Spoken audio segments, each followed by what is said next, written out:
and for hope. Really, I think the struggles that people are facing, and I'm hearing it at the doors too every day. This morning we heard from Teresa, a woman who can't afford her medication. She had to go back and live with her parents because she's working part-time and can't afford her medication. I want to thank you for bringing our vision here to Windsor, Essex, and sharing it with all of our friends in this room. Thank you again for being here.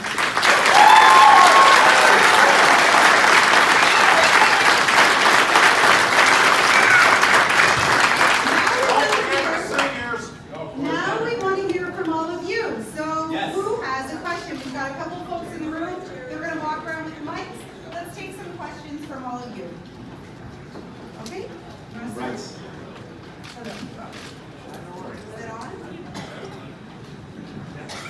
it on? There we go. So, Mr. Singh, thank you so much for coming down to Windsor. My pleasure. I'm a local realtor. I work every day with Canadian families, finding their dream home.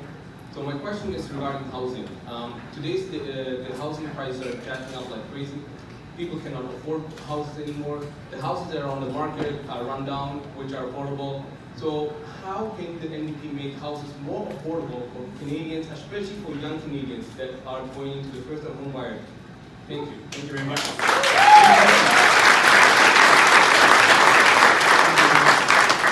So we want to hear from all of you. It's going to be tough to get around, but make sure you let people know that you want to ask a question. So be ready. We've got these mics around here, and Tracy's going to help make sure we get to you. So the question's on housing. Thank you, brother, for asking the question. It is probably one of the biggest concerns out here across the country. No matter where I go, people can't afford housing. And those who have housing are worried about whether or not their kids can ever afford housing. So it is a massive concern. We know that it's complex, it's a complicated problem, but there's a couple of things that we can do right now. So one of the reasons why housing prices are going up so fast is because of speculation. We're seeing people putting money into Canada because they see our housing market kind of like a stock market. They're putting money into housing and thinking that it's going to go up, so they're just driving up the cost of housing. So what's happened in BC, the government said, you know what? People who are citizens, people who are permanent residents, of course we want them to be able to buy a home. But if someone internationally is trying to invest in the housing market like a stock market, we don't want that to happen. That's hurting Canadians, that's hurting families here. So we put in a foreign buyer's tax.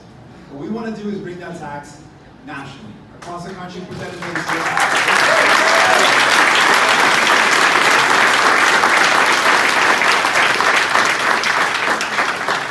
We also know a lot of young people want to live in the communities they grew up in, and they can't afford to. They often have to move. They have to leave the communities that they've got friends and family and connection. I've met those kids, I've met those families, and it's stressful when they can't live where they want to live. So the other thing that we know that's driving up the cost of housing is money laundering. Money laundering is directly driving up the cost of housing. In BC, they found out it's at least 5%, but some of the experts say it's even more across the rest of Canada.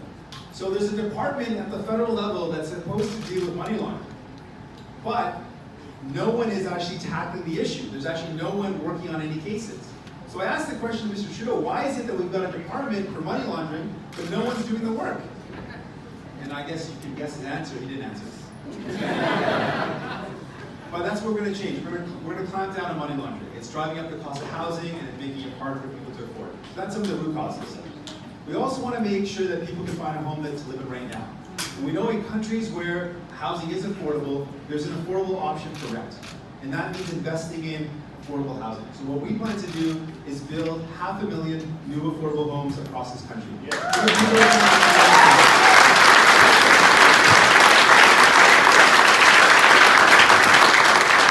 So we're really going to grow up and know they can find a place to live as well.